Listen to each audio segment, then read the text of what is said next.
Hello everyone, this is lecture number 25। आप सभी का स्वागत है। आज के क्लास में हम लोग डिज़ाइन ऑफ एक्सपेरिमेंट को पढ़ाई कर रहे थे क्लास मटेरियल 5 से, और वहाँ से हमने क्वेश्चन नंबर 8 तक आपका सॉल्व कर दिए थे। आज के लेक्चर में आप लोग देखेंगे नंबर ऑफ़ क्वेश्चंस। टेंटेटिवली मैं क्वेश्चन नंबर 9 से क्वेश्चन नंबर 20 तक डिस्कस कर दूँ। और यहाँ पे जो पहला क्वेश्चन है, क्वेश्चन नंबर 9 पे आपका पूछा गया है 2A एनोवा से। क्या आपको बोला गया है, अगर 2A फिक्स्ड इफेक्ट मॉडल है विदाउट इंटरेक्शन, एक होता हमारा विथ इंटरेक्शन जहाँ पे A का B का दोनों का इफेक्ट रहता है। अब यहाँ पे सिर्फ आपको एक ही विदाउट इंटरेक्शन मिलेगा मेन इफेक्ट का, जैसे कि ट्रीटमेंट A और ट्रीटमेंट B का इफेक्ट, इस तरह से। तो यहाँ पे देखो मॉडल उस हिसाब से सजाया गया है। Response variable, general mean, A का इफेक्ट और B का इफेक्ट और एरर कंपोनेंट, ठीक है, ये सारा चीज़। अब यहाँ पे I वेरिएबल जो है दैट मीन्स फॉर ट्रीटमेंट 1 आपका चलता है 1 से लेके A तक, और B जो है वो चलता है 1 से लेके B तक। एरर का डिग्री ऑफ फ्रीडम पूछा है, तो इसको आप अगर आइडेंटिफाई करते हो तो यहाँ पे बड़े इजीली आप कर सकते हो। देखो यहाँ पे है A for ith and B for और jth कंपोनेंट, मतलब इसके लिए टोटल A तक, इसके लिए total B number of treatment apply किया गया है। तो हमारे टोटल डिग्रीज ऑफ फ्रीडम क्या बनेंगे, अगर AB है तो हमारे पास टोटल डिग्रीज ऑफ फ्रीडम बनेंगे AB-1। ये हमारे टोटल के डिग्रीज ऑफ फ्रीडम। अब इन्होंने पूछा है एरर का, और ट्रीटमेंट A के लिए ये है एरर का, सॉरी ये है टोटल का। तो ये चीज़ आपको अगर आप एनोवा टेबल करते हो तो आपको आता होगा बखूबी। टोटल का ये है, A का आपके पास होगा, या ट्रीटमेंट अल्फ़ा के लिए होगा आपके पास A-1, और बीटा के लिए होगा आपके पास B-1। अब एरर आप कैसे निकालते हो, एरर के लिए आप लोग सिंपली AB-1 से ये A का इफेक्ट माइनस A-1 करोगे, माइनस B-1 करोगे, that means total minus treatment B करोगे, आपका एरर का निकल जाएगा। अब AB-1 करो, माइनस A+1 माइनस B+1, इस तरह से। तो आप इससे 1 से 1 को कैंसिल आउट करो, फिर यहाँ से 1A कॉमन ले लो तो B-1, और पीछे से माइनस कॉमन ले लो, -1 कॉमन ले लो तो B-1। तो हमारे पास अल्टीमेट क्या आ रहा है, देखो A-1 इंटू B-1। तो हमारा जो करेक्ट आंसर होगा वो है ऑप्शन नंबर B। इन चीज़ों को आप लोग देखोगे, ये आप कैलकुलेट कर सकते हो खुद भी, और बड़े इजीली आप लोग इन चीज़ों को आंसर करोगे। जहाँ पे दिक्कत है वही क्वेश्चन देखना है, हर क्वेश्चन आपको नहीं देखना है। अगर समझ में आता है तो टाइम वेस्ट नहीं करना है, ठीक है। देखो अब 2A एनोवा का इंटरेक्शन के पूछा है। यहाँ पे देखो 2A एनोवा है विथ इंटरेक्शन। अब आपको इंटरेक्शन मिलेगा तो मॉडल कैसा होगा सर, मॉडल ऐसा होगा IJ म्यू प्लस आपका अल्फ़ा I बीटा J और alpha plus alpha beta IJ, ठीक है। यहाँ पे IJ बाहर भी लिख सकते हो, प्लस एरर कंपोनेंट। तो आपको पता है कि यहाँ पे आपने क्या कर दिया है, यहाँ पे आपने कर दिया है कि आपका इंटरेक्शन एफिड भी काम पे आएगा, ठीक है। तो यहाँ पे थोड़ा सा सिनेरियो चेंज होगा। अगर इंटरेक्शन बातें मेंशन्ड हो तो इसको आप नोटिस करोगे। R रिप्लिकेशन पर सेल, हर एक सेल में आपका R रिप्लिकेशन, लास्ट वाले में 1 ऑब्जर्वेशन पर सेल, इस तरह से था, ठीक है। तो अब यहाँ पे देखो आपको पूछा है इंटरेक्शन का डिग्रीज ऑफ फ्रीडम। तो यहाँ पे डिग्रीज ऑफ फ्रीडम कैसे चलता है कि पहले आप अल्फ़ा के लिए देखोगे, बीटा के लिए देखोगे, अल्फ़ा बीटा के लिए देखोगे, एरर के लिए देखोगे, और टोटल के लिए देखते हो, ठीक है। ये है आपका सिनेरियो। अब यहाँ पे अल्फ़ा के लिए डिग्रीज ऑफ फ्रीडम, बीटा के लिए डिग्रीज ऑफ फ्रीडम और AB के लिए डिग्रीज ऑफ फ्रीडम अगर आप देखते हो तो आपके पास कैसे आता है कि A में हमारे पास क्या होता है कि I का वैल्यू 1 से लेके A तक, तो उसका डिग्रीज ऑफ फ्रीडम 1 लेस होता है A-1, और B में भी सेम B-1, और आपके AB में मतलब ये ही इंटरेक्शन इफेक्ट, इसमें होता है A-1 इंटू B-1, ठीक है। तो यही चीज़ें आपको पूछा गया है कि आपका एरर का डिग्रीज ऑफ फ्रीडम क्या होगा, तो A-1 इंटू B-1, ठीक है। आप लोग कमेंट सेक्शन में मुझे इसके बारे में बताओ। आई होप आप लोगों को मैंने पढ़ा दिया है इसके रिगार्डिंग, एरर और टोटल के रिगार्डिंग। देखना ये ABR और आपका AB-R-1 होता है, और एरर वाला आपका AB इंटू R-1 होता है। तो इन चीज़ों को आप एक बार ही देख लेना, ठीक है। सही है, बस आपको याद है कि नहीं आप एक बार चेक कर लो। अब क्वेश्चन नंबर 11, क्वेश्चन नंबर 11 आपका एरर डिग्रीज ऑफ फ्रीडम से जुड़ा हुआ होगा और इंटरेक्शन से रिलेटेड। अब यहाँ पे वैल्यू दिया गया है। Most of the time exam पे आपका इस लेवल का क्वेश्चन पूछा जाता है कि ए बी आर का वैल्यू दे दिया गया है और एरर का डिग्रीज ऑफ फ्रीडम बताओ। अभी आपको मैंने बोला था कि ए बी आपका एरर का डिग्रीज ऑफ फ्रीडम होगा तो R-1 होता है, ये एरर का डिग्रीज ऑफ फ्रीडम, ठीक है, एरर वाला। तो ए बी का वैल्यू आपके पास है 4 × 5 × 3-1 20, यहाँ पे आएगा 20 × 2, तो that will come out to be 40। तो हमारा ऑप्शन नंबर बी जो होगा वो सही बैठेगा, ठीक है। अब देखो क्वेश्चन नंबर 12। क्वेश्चन नंबर 12 में आपको क्या पूछा गया है, अगर interaction between two factors, interaction between two factor के बारे में पूछा गया है। तो आपको पता है कि ये 2A ANOVA है जहाँ पे इंटरेक्शन अलाउड है। अब इन्होंने पूछा है कि interaction between the two factor means the effect of one factor is independent to the level of other factor. ऐसी बात नहीं है, यहाँ पे इफेक्ट ऑफ वन फैक्टर अगर डिपेंड करता है इफेक्ट ऑफ अदर फैक्टर पे, तब जाके हमारा इंटरेक्शन लगता है। देखो मैं दिखाता हूँ, the effect of one factor depends on the level of the other factor, तो तभी जाके आपका इंटरेक्शन वाला मतलब 2A इंटरेक्शन वाला एनोवा आप यूज़ करते हो। फॉर एन एग्जांपल आपके पास दो फैक्टर है, एक फैक्टर ए एक फैक्टर बी।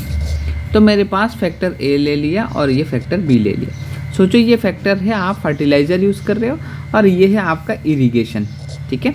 तो ये फर्टिलाइज़र है, ये आपका इरिगेशन है। अब देखना फर्टिलाइज़र तभी सही से काम करेगा जब आपका पानी ठीक, ज़मीन पे पानी ठीक से हो, तभी जाकर आपका फर्टिलाइज़र ठीक से काम करेगा, ठीक है।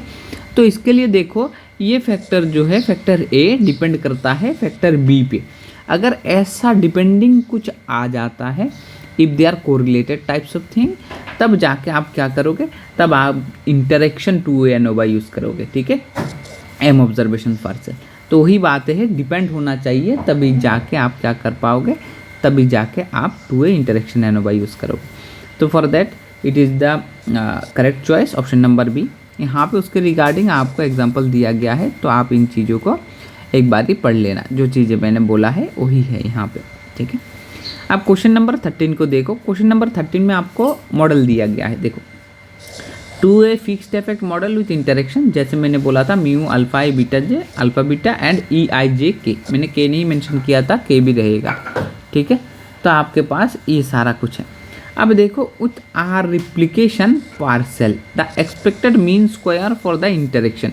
Expected mean square for the interaction मतलब आपको इन्होंने पूछा है कि एक्सपेक्टेड MSE निकालो, मीन स्क्वायर एरर किसके लिए, इंटरेक्शन मतलब AB के लिए।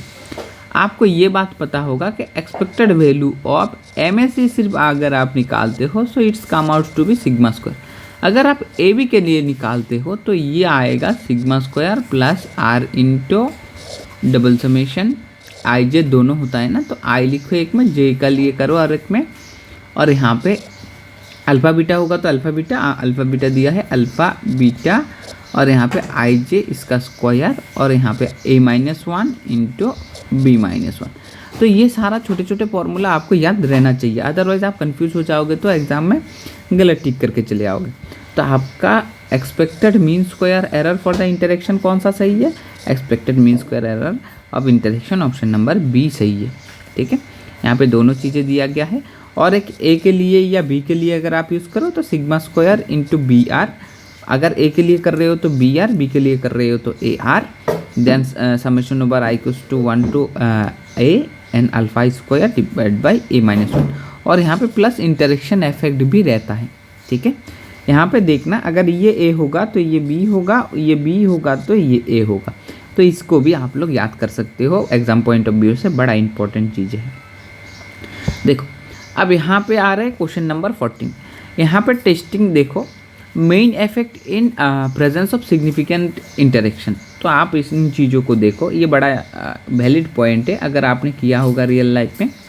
देखो in 2A fixed ANOVA if the interaction effect is statistically significant, मेरे भाई अगर इंटरेक्शन इफेक्ट स्टैटिस्टिकली सिग्निफिकेंट है देन आपका कौन सा ऑप्शन सही बैठेगा। देखो the main effect should be interpreted directly without question, आप मेन इफेक्ट को डायरेक्टली इंटरप्ट कर सकते हो, ऐसे है क्या। The main effect are always meaningless. अगर जॉइंट आपका सिग्निफिकेंट होता है तो पहला वाला आपका मीनिंगलेस होता है, मतलब मेन इफेक्ट मीनिंगलेस होता है। क्या ये बात सही है? और उसके बाद देखो, अगर simple effect or cell mean comparison should be examine, simple effect or cell mean comparison should be examine, or error mean square should be ignore. तो आप कौन से वाले ऑप्शन को क्लिक करोगे? यहाँ पे देखो, अगर आपको याद रखना चाहिए, अगर आपका इंटरेक्शन इफेक्ट स्टैटिस्टिकली सिग्निफिकेंट है तो आपको ये बात याद रखना चाहिए कि individual should be comparison, individual comparison should B evaluate. मतलब इसका रिगार्डिंग ये बात है कि अगर आपका इंटरेक्शन वाला चीज़ें मिल जाता है कि सिग्निफिकेंट है तो आप इंडिविजुअल वाले को भी अच्छे से देखोगे। एक्सप्लेनेशन पे आप देखोगे, if interaction is significant, the effect of one factor depend on the level of the other factor, as already we have discussed. The देखो interrupting effect alone can be mislead। अगर आप एक पर्टिकुलर को interrupting वाले को सिर्फ identify करोगे, main वाले को नहीं देखोगे, तो it can be mislead types of thing. इसलिए आपको क्या करना पड़ेगा? In such case compare the individual cell mean. तो हर एक सेल के लिए सेल के मीन को आपको कंपेयर करना पड़ेगा, ठीक है। अब देखो क्वेश्चन नंबर 15 में आपको क्या पूछा है। क्वेश्चन नंबर 15 आपको पूछता है total degrees of freedom of 2 ANOVA with replication. देखो विथ रिप्लिकेशन मतलब आपको नंबर ऑफ रिप्लिकेशन एक सेल में मोर देन वन रिप्लिकेशन हो रहा है, मतलब एक factor more than one times of replicate, या आप हर एक फैक्टर को या ट्रीटमेंट को मोर देन वन टाइम्स मतलब रिप्लिकेशन टाइम्स सेम रख रहे हो। तो इस तरह के केस में आपको क्या मिलेगा? देखो, in 2 ANOVA A levels of factor A, B levels of factor B, R is the replicate level L per cell. तो हर एक सेल में आप आर टाइम्स उस ट्रीटमेंट को यूज़ कर रहे हो, ऐसे मान लो। तो the total degrees of freedom क्या बनेगा? टोटल का डिग्रीज ऑफ फ्रीडम मैंने जैसे आपको बोला था कि आपका अगर फैक्टर ए के लिए ए लेवल से, बी के लिए बी लेवल से, और आर टाइम रिप्लिकेशन हो रहा है, टोटल का डिग्रीज ऑफ फ्रीडम मैंने अभी बोला था आप लोगों को ABR-1, ठीक है। ये थोड़ा टाइम पहले ही हम लोगों ने डिस्कस किया है। अब क्वेश्चन नंबर 16 को देखो, principle of randomization. The main purpose of randomization in design of experiment, design of experiment में रैंडोमाइजेशन क्यों किया जाता है? To reduce the number of treatment, क्या ऐसी बात है? नहीं। To eliminate all experimental error, ये ऑल एक्सपेरिमेंटल एरर तो एलिमिनेट नहीं कर पाएगा, ये ऑल वाला बातें गलत है। To provide the valid estimate of experimental error, हाँ ये एक वैलिड एस्टिमेट देगा। And avoid the bias, definitely अगर आप रैंडोमाइजेशन से सिलेक्ट करोगे तो आपका बायसनेस घट जाएगा। रैंडोमाइजेशन मतलब all observation have equal chance to being allocated in a sample. तो उस टाइम पे अगर आप क्या करते हो, अगर आप सैंपल को सिलेक्ट करते हो तो बायसनेस नहीं रहेगा, क्योंकि हर ऑब्जर्वेशन को सिलेक्ट होने की प्रोबेबिलिटी आपके पास सेम ही है, ठीक है। तो इस तरह से हमारा ऑप्शन नंबर सी करेक्ट हो जाएगा। यहाँ पे वही चीज़ें मेंशन है जो आपके थ्योरेटिकल क्लास में मैंने करवाया था कि आपको क्या क्या बेनिफिट मिलता है रैंडोमाइजेशन से। देखो 3 ही प्रिंसिपल है, रैंडोमाइजेशन, रिप्लिकेशन एंड लोकल कंट्रोल। तीनों को अच्छे से देख लेना है, उसका पॉइंट आपको याद करना है लिख के। अब यहाँ पे देखो, replication in experimental design primarily helps to, कहाँ पे हेल्प करता है? अगर आपका रिप्लिकेशन आप लोग कर रहे हो ना, रैंडोमाइजेशन आपका बायस को कंट्रोल करेगा और रिप्लिकेशन में आपको एक्यूरेसी ज़्यादा मिलेगा, ठीक है, क्योंकि ज़्यादा टाइम आप उसको यूज़ कर रहे होंगे तो आपका एरर रिड्यूस हो जाएगा और प्रिसिशन हाई हो जाएगा। तो यहाँ पे remove the treatment effect, treatment effect को रिमूव करने के लिए है क्या? नहीं। Estimate the experimental error, definitely. Remove the block effect completely, completely कुछ नहीं होता, तो ये गलत है। Decrease the number of observation, ये भी गलत है। तो ऑप्शन नंबर बी यहाँ पे करेक्ट है, और इससे जुड़ा हुआ 2-4 पॉइंट जो आपने ऑलरेडी पढ़ लिया है, ठीक है। अब लोकल कंट्रोल क्या है? लोकल कंट्रोल जैसे मैंने बोला था कि अगर आपके फर्टिलिटी ग्रेडियंट को आप परपेंडिकुलर डायरेक्शन में डिवाइड करते हो, इसका मैंने डिटेल एक्सप्लेनेशन थ्योरेटिकल क्लास में बोल दिया था, अब मैं नहीं कर रहा हूँ इसको दोबारा से, टाइम वेस्ट करना। अब इसको देखो, आपका क्या होता है, मैं दोबारा थोड़ा सा बोलता हूँ। देखो, अगर आपका यहाँ पे ज़्यादा उपजाऊ ज़मीन है, यहाँ पे ज़्यादा उपजाऊ ज़मीन है, यहाँ पे आपने सी टाइप्स ऑफ फर्टिलाइज़र यूज़ कर दिए, यहाँ पे बी, यहाँ पे ए, और बोल रहे हो कि सी टाइप्स ऑफ फर्टिलाइज़र ज़्यादा अच्छा है इसलिए यहाँ पे ज़्यादा फसल आया हुआ है। ये गलत कॉन्सेप्ट है। आपको इस फर्टिलिटी को इस तरह से डिवाइड करना है और उसके बाद ए बी सी इस तरह से, बी सी इस तरह से ट्रीटमेंट को यूज़ करके फिर आइडेंटिफाई करना होता है कि कौन सा ट्रीटमेंट आपका अच्छा है। तो यहाँ पे हमने क्या किया, फर्टिलिटी के जो प्लेस है, जो वो ज़मीन है, उसको डिवाइड कर दिए दो डायरेक्शन पे, एक आप नॉर्थ टू साउथ, एक ईस्ट टू वेस्ट, दो पार्ट में डिवाइड कर दो। That is called direction to the fertility gradient. आप अगर उसको डिवाइड कर दोगे so this is comes under local control. अब local control mainly implemented through the blocking. देखो यहाँ पे हमने छोटे छोटे ब्लॉकों में डिवाइड कर दिया है ना, ब्लॉक को प्लॉट में डिवाइड कर दिया है। So the local control mainly implemented through blocking होता है। क्वेश्चन नंबर 19 को देखो। 19 में कम्प्लीटली रैंडोमाइज डिज़ाइन है। कम्प्लीटली रैंडोमाइज डिज़ाइन पे आपको यहाँ पे बोला गया है treatment and R replication per treatment. तो हर एक ट्रीटमेंट को आप आर टाइम रिप्ले कर रहे हो, मतलब आर टाइम यूज़ कर रहे हो, तो आपका यहाँ पे एरर का डिग्री ऑफ फ्रीडम क्या बनेगा। देखो यहाँ पे क्योंकि आपका ट्रीटमेंट टी है और आर टाइम यूज़ कर रहे हो तो एन इक्वल टू बनेगा टी आर, और उसका डिग्री ऑफ फ्रीडम क्या बनेगा, टी आर -1। और आपके पास जो ट्रीटमेंट है, ट्रीटमेंट का डिग्री ऑफ फ्रीडम क्या बनेगा, ट्रीटमेंट का डिग्री ऑफ फ्रीडम बनेगा t-1। तो अगर आप इस n से इसको माइनस करोगे तो आपके पास बचेगा क्या, देखो n माइनस टी आर का degree of freedom will give you the error degree of freedom. तो एरर वाला चीज़ें ही RR एरर वाला चीज़ें सबसे ज़्यादा पूछा जाता है। n में आप पुट करोगे TR-1 माइनस T+1। तो यहाँ पे आप अगर एक t कॉमन लोगे तो R-1, ये और ये कैंसिल हो जाएगा, तो t into R-1। Option number C आपका सही बैठेगा। ठीक है। अब क्वेश्चन नंबर 20 लास्ट क्वेश्चन इस लेक्चर के लिए। नेक्स्ट में मैं बाकी वाला चीज़ें देखूंगा। देखो CRD treatment sum of square क्या होता है। CRD में मतलब कम्प्लीटली रैंडोमाइज डिज़ाइन पे आपका अगर अनइक्वल रिप्लिकेशन हो, RI, एक बात याद करना कि इक्वल रिप्लिकेशन मतलब हर एक treatment same number of times apply किया जा रहा है, और हर एक ट्रीटमेंट को अगर अलग अलग नंबर ऑफ टाइम अगर आप अप्लाई कर रहे हो, so that will comes under unequal replicates. The treatment sum of square is, treatment sum of square क्या बनेगा, अगर अनइक्वल है तो RI से डिवाइड होगा। एक बात याद करके रखना, अनइक्वल है तो रिप्लिकेट से डिवाइड होगा। तो यहाँ पे आपको आप देखेंगे treatment sum of square, sum square of treatment, total sum of square, इसको इस तरह से लिखा जाता है, sum of square of treatment equal to, देखो summation over i equal to 1 to, आपके पास अगर अल्फ़ा और टाइम्स ट्रिपली हो रहे हैं तो अल्फ़ा लिखोगे, नहीं तो i का वैल्यू जहाँ तक चलेगा वहाँ तक लिखोगे। तो treatment square divided by r minus correction factor. ये करेक्शन फैक्टर को आप किस तरह से जानते हो, जी स्क्वायर बाई n के हिसाब से जानते हो। तो यहाँ पे हमारे पास फाइनल वैल्यू, अगर इसका वैल्यू सब्स्टिट्यूट कर देते हो तो ऑप्शन नंबर ए आपके लिए सही बैठेगा। Hope you understand this one. Again मैं आपको बोल रहा हूँ कि रिजल्ट आपको याद करके ही चलना पड़ेगा, अदरवाइज़ आप करने में टाइम वेस्ट करोगे और आपका निकलना बहुत ही मुश्किल हो जाएगा, एग्ज़ाम को क्वालिफाई करना बहुत ही दिक्कत में ही हो जाएगा। तो इसलिए चीज़ों को बारीकी से लिखो, बार बार पढ़ाई करो और इन चीज़ों को याद कर लो।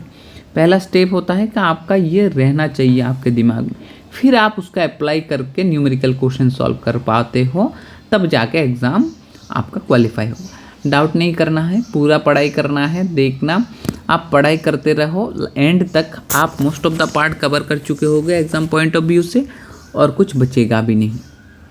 ठीक है, आपको सेल्फ डाउट नहीं करना है, ये होगा क्या, ये तो नहीं हो रहा, वो नहीं हो रहा है, ऐसा करके करते रहोगे तो पढ़ाई नहीं कर पाओगे। आराम से जो चीज़ें दिया जा रहा है उसको पढ़ाई करो हर रोज़ के बेसिस पे, और अपना पार्ट, अपना रिवीजन चालू रखो। अगर आपको और भी क्वेश्चन प्रैक्टिस करना है तो मुझे कमेंट करके बताना, मैं आपको एक किताब दे दूँगा, वहाँ से आप लोग नंबर ऑफ क्वेश्चन प्रैक्टिस कर पाओगे। Thank you for watching.